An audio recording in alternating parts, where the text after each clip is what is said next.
여러분 안녕하세요. 송병현 교수입니다. 국민복음 세상을 깨우는 말씀을 통해서 하나님께서 공급하시는 생명수의 은혜가 풍성한 삶을 사시기를 축복합니다.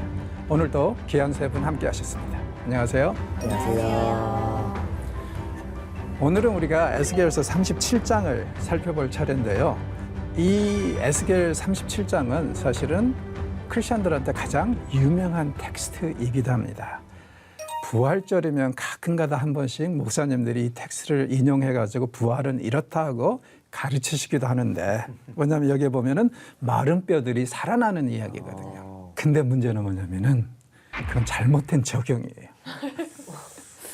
왜냐하면은 지금 37장에 보면은 이 마른 뼈 골짜기를 보여주시고 그 다음에 또 이제 이 환상을 설명해 주시는 그 내용을 보면 지금 바벨론에 끌려가고 아시리아에 끌려가서 완전히 망해버린 이스라엘이 마른 뼈와 같은데, 자, 마른 뼈 하면 무슨 뜻이에요?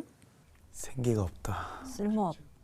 사람이 이제 죽으면 먼저 이제 그 육체가 썩고 나면은 뼈만 남는데 뼈가 좀 새카맣습니다. 그런데 이제 공기에 오랜 시간 동안 노출이 되면은 이게 하얗게 변해가요. 그래서 이제 마른 뼈, 이건 뭐냐면은 이 세월이 너무 많이 지나서 완전히 그냥 뼈가 하얗게 된 거. 자, 왜 그러면 이렇게 되냐면은 이스라엘은 장례 문화를 보면 땅에 묻는 매장이 아닙니다. 이 동굴 같은데 언덕에 이 펴가지고 그 안에 가족묘가 있었어요. 그래서 이제 보면은 어떻게 되냐면은 중간에 평상같이 돌 평상이 하나 있는 거예요. 그리고 이제 거기에다가 가장 최근에 죽은 사람을 올려요. 그러다가 혹시 집안에서 또 다른 사람이 몇 년 후에 죽잖아요. 그러면 그 뼈를 뒤로 쑥 밀어버리고 거기에다가 새로운 시신을 안치하는 거예요. 그래서 이제 이러한 문화 속에서 룻이 네 백성들에게 떠나라 하는 시어머니 나오미의 말을 듣고 죽음 외에는 절대 내가 어머니를 떠나지 않겠다고 하는 얘기가 바로 사실은 이런 배경을 두고 하는 얘기입니다. 난 죽어서도 함께 하겠다는 거예요. 육신적으로. 자, 에스겔서에 보면은 4개의 환상이 나오는데 우리가 제일 먼저 봤던 것은 1장에서 3장. 하나님이 마치 이건 뭐예요? UFO 같은 거 타고 오시고 내 생물 위에 올려있는 의자를 타고 오시는 그런 얘기가 나오고 8장에서 11장에 보면 두 번째 환상에 역시 이번에도 그런 거 타고 오셨는데 이번에는 이제 영을 통해서 에스겔의 머리채를 잡아가지고 예루살렘으로 데려가시는 이야기. 그리고 이제 이 본문. 그리고 이제 40에서 48장이 마지막 4번째 환상인데 그건 이제 완전히 종말에 관한 거예요.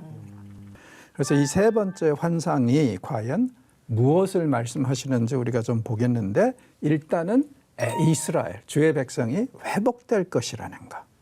그걸 이제 여기서 강조하고 있습니다. 앞에 환상에서는 8장에서 마지막 그리고 두 번째 환상에서는 하나님이 성전으로 데려갑니다. 에스겔을. 이번에는 낮은 골짜기로 데려가요.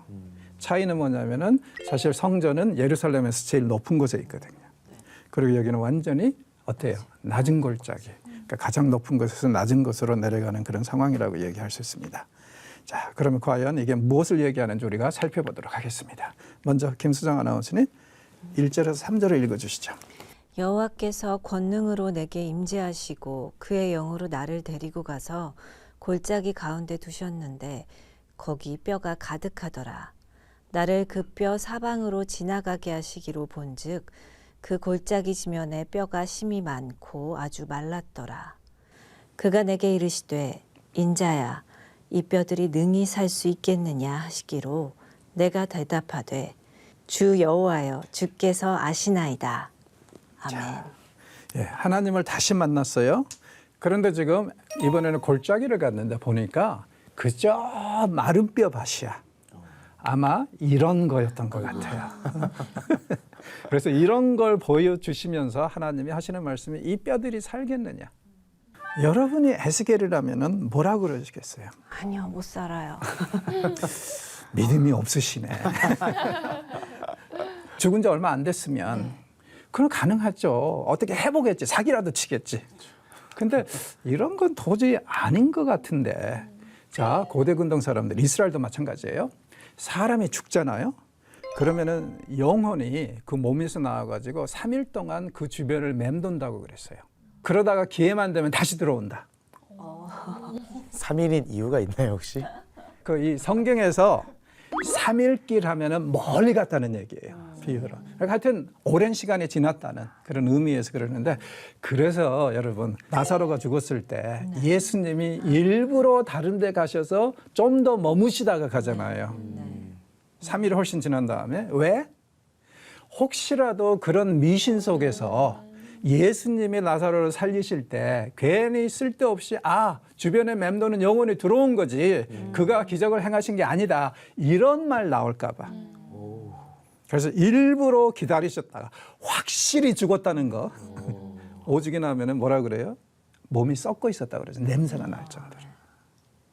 확실히 죽었는데 살리셨다는 거죠. 그렇죠. 그래서 이제 3일이라는 게 그런 의미가 있는데, 여기는 뭐 그게 도저히 가능성이 없죠.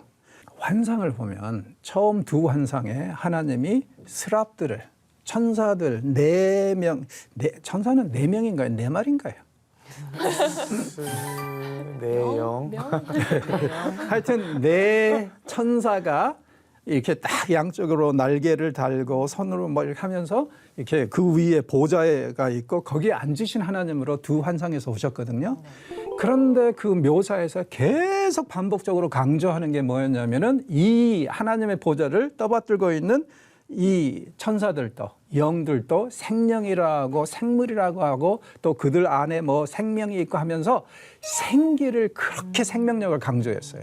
그런 이제 그림의 수사학적인 의미는 어디에 있냐면은, 이렇게 쉽게 말해서 부하들이 하나님이 부르시는 그 천사들마저도 생기로 가득하다면, 그럼 그 위에 앉아 계시는 하나님은 얼마나 더 생기로 가득하실까? 즉 다시 말해서 하나님이 하실 수 없는 일은 없다는 거예요. 그걸 이제 말씀하시기 위해서 그렇게 했는데, 에스겔이 이 사실을 알면서도 지금 하나님이 보여주신 상황이 너무 절망적이니까 여러분에게는 어떻게 들리세요? 주 여호와여, 주께서 아시나이다. 아니에요라고 말은 못 하겠고. 그렇죠. 이렇게 아시나이다 하고 이렇게. 근데 속으로는 어때요? 이거 좀 어려울 것 같은데요. 이렇게 괜히 말을 돌리고 있어요. 주님은 아십니다. 여러분, 조금 좀 믿기지가 않을 때 제일 좋은 말입니다. 주님이 아십니다. 주님 아십니다. 저는 모르겠어요. 주님 아십니다. 그리고 아무리 봐도 정말 이런 뼈들을 살리신다는 게, 하나님이 아무리 생명으로 가득하시다고 해도 가능할까? 이런 질문들 종종 하지 않으십니까? 이게 성경을 지금 미리 봤으니까, 살리신다는 거 알고 있으니까 살리실 수 있어요. 네, 이렇게 말할 수 있는데, 그게 아니라 내가 실제로 본다면은 믿지 못할 것 같아요. 우리는 전지전능에 대해서 하나님 모든 걸 아시고 모든 것을 하실 수 있다고 하면서도 이것만큼은 못하실 거야. 이런 경우들이 종종 있어요. 너무 속상하실 텐데. 정말 이 생명이 없는 이게 살아날 수 있을까요? 우리 반동현 교수님 읽어주세요. 또 내게 이르시되 너는 이 모든 뼈에게 대언하여 이르기를 너희 마른 뼈들아 여호와의 말씀을 들을지어다. 주 여호와께서 이 뼈들에게 이같이 말씀하시기를 내가 생기를 너희에게 들어가게 하리니 너희가 살아나리라.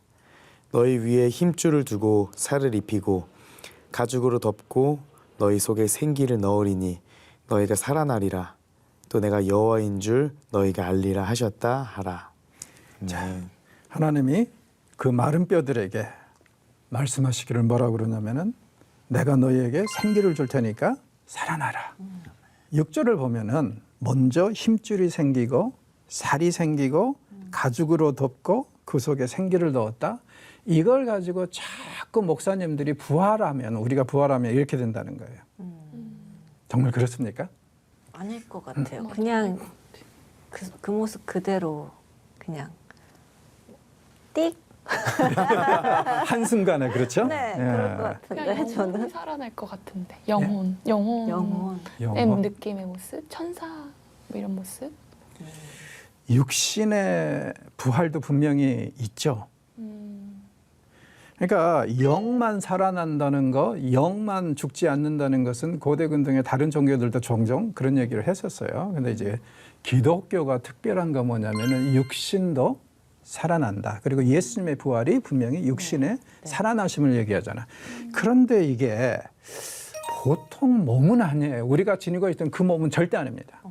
왜냐하면 예수님은 저기 벽도 지나가시잖아요. 그렇죠. 그러면서도 생선도 드셔. 맞아요. 만져보게 하시고. 네. 그걸 만져보라고 하시고. 그러니까 이게 도저히 가름이 안 가요. 어떤 건지. 다만 굉장히 좋은 거라는 건 알아요. 궁금하긴 한데 이걸 직접 볼 수 없으니까. 고린도전서 15장에 보면 바울이 저기 이 부활에 대해서 설명을 하면서 그런 식으로 얘기하거든요. 부활은 우리가 사는 이 세상의 몸하고 얼마나 다르고 얼마나 대단하냐면 하면서 이제 설명을 하는데 여러분 그 이 밀이나 보리의 알을 보잖아요. 씨앗을. 그러면은 이 만약에 보리를 평생 접해보지 못했다면 이 씨앗만 보고 그 순이 자라고 그 열매가 맺고 하는 그 아름다운 그리고 이 아주 푸르른 그런 곡식으로 자랄 가능성을 혹은 모습을 볼 수 있을까요? 이걸 경험하지 않았다면 모를 것 같아요. 그렇죠? 근데 우리가 경험해봤기 때문에 이게 뿌리면 이렇게 된다. 바울이 그 아날로지를 쓰면서 뭐라 그러냐면은 이와 같다는 거예요. 우리가 이 땅에 우리 이 몸하고 부활을 비교해 보면 우리는 이거밖에 못 보는데 이렇게 놀랍고 좋은 거라는 거예요. 그러니 무엇인가에서 도저히 뭐 상상이 안 되니까 그 너무 깊이 생각하지 마라. 나중에 다 부활할 텐데. 그때 가서 이제 알면 되는데 너무 왜냐하면 아무리 설명을 해도 도저히 그 놀라움을 차이를 제대로 설명할 수가 없으니까. 무엇을 상상하던 그 상상 이상. 아주 많이 이상, 그죠? 많이 이상. 예, 아주 많이 이상. 그래서 이걸 가지고 이제 부활에 대해서 종종 설교를 하시는 것은 제가 볼 때는 조금 좀 그래요. 왜냐하면 바로 뒤에 또 뭐가 나오냐면 설명이 나와. 이게 무슨 뜻인지. 근데 거기에 보면 전혀 부활하고 상관이 없거든요.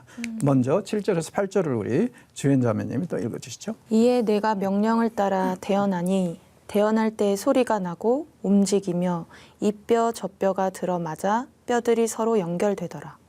내가 또 보니 그 뼈에 힘줄이 생기고 살이 오르며 그 위에 가죽이 덮이나 그 속에는 생기는 없더라. 쉽게 말해서 앞에서 명령하신 대로 다 됐다는 거죠. 그러나 다만 영이 없더라. 그렇죠? 그것만, 그 영만. 그러니까 쉽게 말해서 뭐냐면 생기 자체는 어때요? 이 몸이 서로 뼈가 붙고 살이 돋아남으로 해서 생기는 게 아니라 하나님께로부터 와야 된다는 거예요. 그렇죠? 왜냐하면 하나님이 모든 생명의 근원이시니까. 그리고 하나님은 정말 생명 주시기를 원하십니다.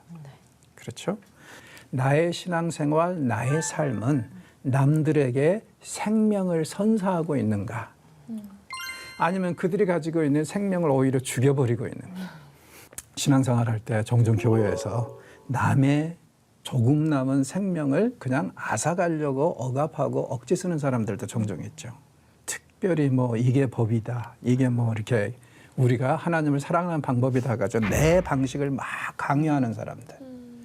근데 각 사람은 진짜 다르잖아요. 그러니까 하나님을 사랑하는 방법도 달라야 되는데 그걸 인정하지 않고 자꾸 내 것만 옳다고 주장하면 그게 다른 사람에게는 진짜 숨통을 조이는 그런 것이 될 수도 있어요. 그러니까 그런 것에 있어서 좀 조심했으면 좋겠습니다. 자, 이렇게 이제 명령을 하니까 생기가 다 들어와서 드디어 이제 살아나서 큰 군대가 됐다고 합니다. 뭐 이렇게 과정을 어떤 사람은 이런 식으로 그려놨는데 자, 드디어 이제 나중에는 옷까지 입었겠죠? 저는 이 그린 몬스터, 저 헐크. 그 사람이 열을 받으면은 그냥 이렇게 막 몸이 커지잖아요. 근데 이상하게 바지는 쫄바지인지 윗도리는 터지는데 바지는 한 번도 터진 걸 못 봤어. 왜 그렇죠? 15세 미만. 뭐 심의상, 심의상 그런 거예요. 규정상. 몰라 스팬을 입었나?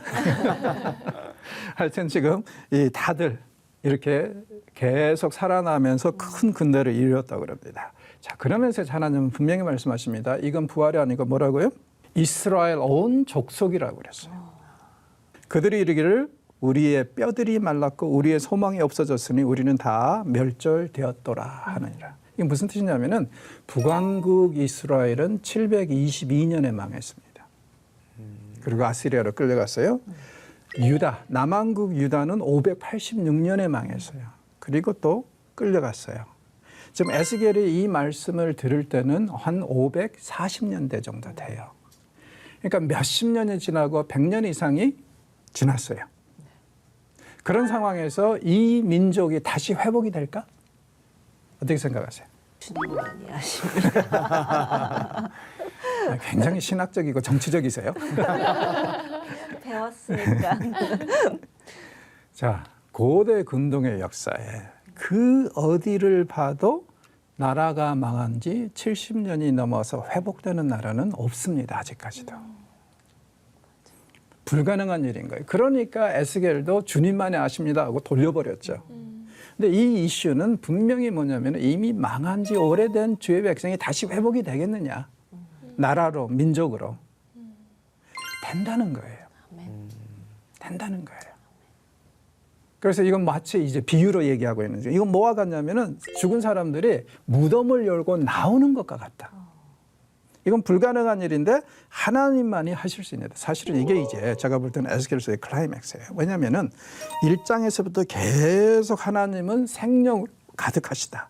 어떤 일도 하신다. 심지어는 그가 부리시는 천사들도 이렇게 생명으로 가득하다 한 이유가 뭐냐면은 이 일을 하실 수 있는 분은 하나님 뿐이시기 때문에.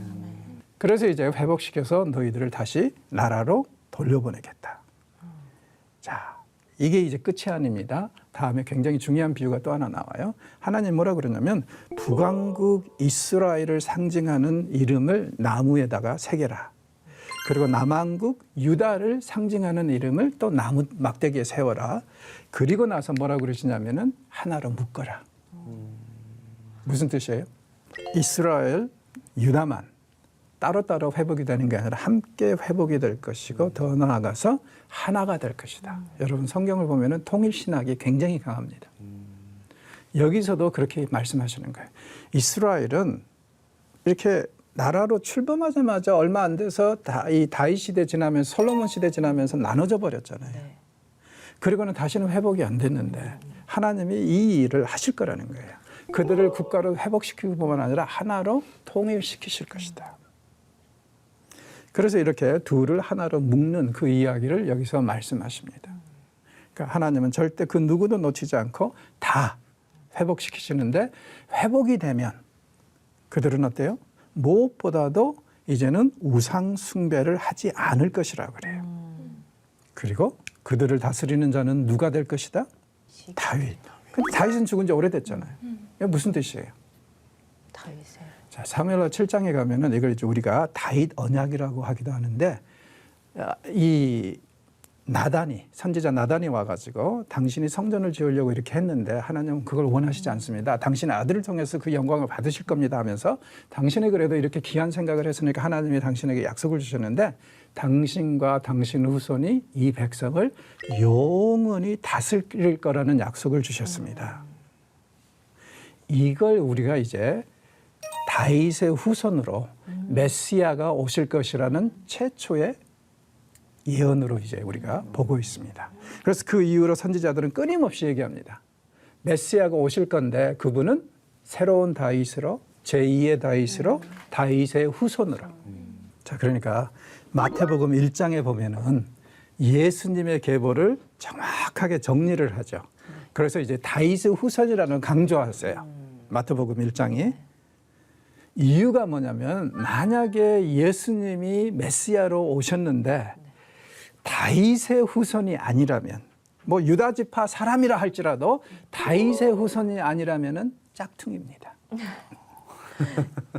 그러니까는 예수님은 진품이라는 것을 강조하기 위해서 진짜 이분이야말로 제2의 다윗이고 다윗의 후손이고 한 걸 강조하기 위해서 마태는 그렇게 긴 계보를 정리하면서 예수님이 바로 그분이라는 걸 얘기하는 거예요. 그리고 예수님이 나귀를 타고 예루살렘에 들어갈 때도 사람들이 외쳤죠. 호산나 다윗의 자손이야. 드디어 그분이 오셨다. 그래서 여기서도 지금 그 상황을 얘기를 하고 있습니다. 그가 자기 백성을 통치하게 될 때, 그때가 비로소 이 예언이 말하고 있는 회복이다. 이게 언제예요? 예수님이 오신 그때. 그렇죠. 신약 시대죠. 네. 그렇죠. 그리고 이때가 되면은 또 한 가지 좋은 거 뭐냐면은 내 초사가 그들 가운데 있을 것이다. 제일 염려하는 게 하나님이 사실 에스겔서에 보면은 동쪽으로 떠나버리셨어요. 그리고 나중에 이제 43장에 돌아오시는데 제일 염려하는 것이 하나님의 임재고 함께하심입니다. 드디어 다윗의 후손이 오셔서 메시아로 군림하시면서 자기 백성을 다스리실 때 하나님이 그들의 사이에 계신다는 거예요. 떠나시지 않고. 그리고 그들 사이에 있다는 것은 뭐냐면은 하나님이 그들의 하나님이 되시고 주인이 되시고 그 백성이 이제 하나님의 백성이 된다는 것. 뭐냐면은 깨어져 버린 관계가 다시 회복이 된다는 것. 자, 그런데 중요한 것은 뭐냐면은 우리가 하나님의 백성이라면 하나님이 우리의 왕이시라면은 그것이 전제하고 요구하는 게 뭐예요? 우리의 주인이 되셔야 되죠. 그러면 우리의 삶은 누구 거? 예수님 거. 그렇죠? 하나님 거. 거기까지도 좋아요. 근데 많은 사람이 신앙을 뭐 예수님을 구주로 영접하지만 자기 삶은 안 드리는 것 같아요. 지 마음대로 살아. 그건 올바르지 않죠. 왜냐하면 하나님이 우리를 다스리셔야만이 안 믿는 사람들한테도 할 말이 있을 거 아니에요. 왕이라고 하시면서 아무런 그 효력을 발휘하지 못하는 왕 어디다 써요? 그러니까 우리가 예수를 영접하고 하나님의 백성이 됐다는 것은 무엇을 전제로 해야 되냐면 우리 자신의 삶을 하나님이 다스리게 드리는 것이에요. 이게 이루어지지 않으면 아직은 제가 볼 때는 우리가 온전한 신앙인이라고 할 수 없습니다. 왜? 하나님은 우리의 왕이시기 때문에. 그렇죠? 백성은 왕의 다스림을 받아야 합니다. 그렇죠? 그리고 이제 이렇게 얘기를 하면은 종종 그런 사람들이 있어요. 아, 이 정도 영역은 내드리겠다. 근데 이건 안 된다. 온전히 드려야죠. 네. 그렇죠? 그리고 이럴 때 우리가 이제 세상 말로 그런 말 좀 한번 해봐야죠. 오빠 한번 믿어봐. 하나님이 다스리시는데 얼마나 잘하실 것인지 한번 드려보라 이거죠. 그리고 만약에 불만이 있고 문제가 있으면 나중에 바꾸면 되잖아요. 근데 드리기도 전에 그냥 이건 안 돼, 이건 안 돼, 이건 내가 해야 돼. 이건 좀 뭐라 그럴까 곤란한 그런 부분인 것 같습니다. 자, 혹시 질문이나 하시고 싶은 말씀 있어요? 저는 그 생기 부분이 되게 크게 와닿던 것 같아요. 그냥 우리도 이렇게 살아있지만 생기 없는 사람들 되게 많잖아요. 그런 사람들 볼 때면은 아 되게 메말랐다, 되게 마음이 강팍하다, 죽은 자 같다, 살아있지만 죽은 자 같다 하는데 우리도 그럴 수 있는 날이 있지만 하나님께서 부어주시는 또 성령님께서 부어주시는 그 생수와 생기가 계속 넘칠 때 또 하나님의 자녀로서 종으로서 삶을 나타낼 수 있지 않을까 하는 그런 생각이 들었어요. 우리가 생기를 가지고 생명력 있게 사는 비법이 있을까요? 방금 고백했던 것처럼 뭐 주님만이 왕이십니다. 저희 찬양도 하잖아요. 이게 주님만이 왕이십니다. 이런 근데 있는 포기하는 것처럼. 게 아깝지 않나요? 내가 해야 되는데 오히려 생명이 없어지는 거 아닌가요? 주님이 아시겠죠. 굉장히 뭐 이 지혜로우신 분이 되셨어요. 우리 주연자분요, 뭐 하시고 싶은 말씀 있어요? 굉장히 유명한 말씀 구절을 오늘 또 봤는데 이렇게 교수님께 설명을 들으면서 자세하게 이게 이런 이야기다를 또 이렇게 한번 강해를 들으니까 훨씬 더 이미지도 더 잘 그려지고 이 말씀이 이스라엘의 회복 이 민족의 회복을 말을 하는 거였고 사실 오늘날 저희에게도 해당하는 말씀이잖아요. 아, 정말 이 마른 뼈와 같은 저희가 계속 회복이 됐으면 좋겠다. 우리가 새 이스라엘이잖아요. 네. 신약에 의하면은 우리가 하나님의 백성이고 그러면 우리는 더더욱더 생기를 가지고 살아야 되겠죠. 자, 그런데 이제 생기를 품는 가장 기본적인 방법은 이건 것 같아요. 소망을 품고 사는 거. 소망. 사람이 살아있는데 죽은 것 같다. 언제 그래요? 다 포기하고 그냥 흐르는 대로 흘러갈 때. 그런데 무언가 희망과 소망, 마음의 어떤 열망을 품고 살면 살아있는 거거든요. 생기가 있는 거거든요. 그래서 우리가 종말에 대한 언젠가는 하나님과 함께 할 것이라는 그 소망도. 그리고 더 짧게는요, 10년 후에, 20년 후에 무엇을 이룰 것인가, 무엇을 하고 싶은가. 심지어는 꼭 건설적이고 좋은 것일 필요는 없어요. 예를 들자면 5년 후에 나는 무슨 일이 있어도 해외여행 가겠다. 그래서 지금부터 한 달에 뭐 5만 원씩, 10만 원씩 모으겠다. 그것도 좋은 거예요. 하여튼 희망을 갖는 것은 이 삶의 생기를 불어넣습니다. 이번 주 기도하시면서 내가 앞으로 단기적으로 또 장기적으로 어떤 꿈을 꾸고 싶은지 한번 생각해 보시고 하나님의 인도하심 아래 너무 많이 꾸지는 말고 한두 개 희망하는 바를 마음에 한번 품어 보십시오. 아주 좋은 일이 있을 겁니다.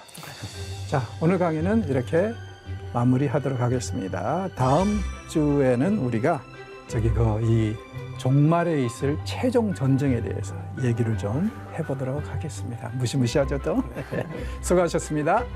감사합니다. 감사합니다.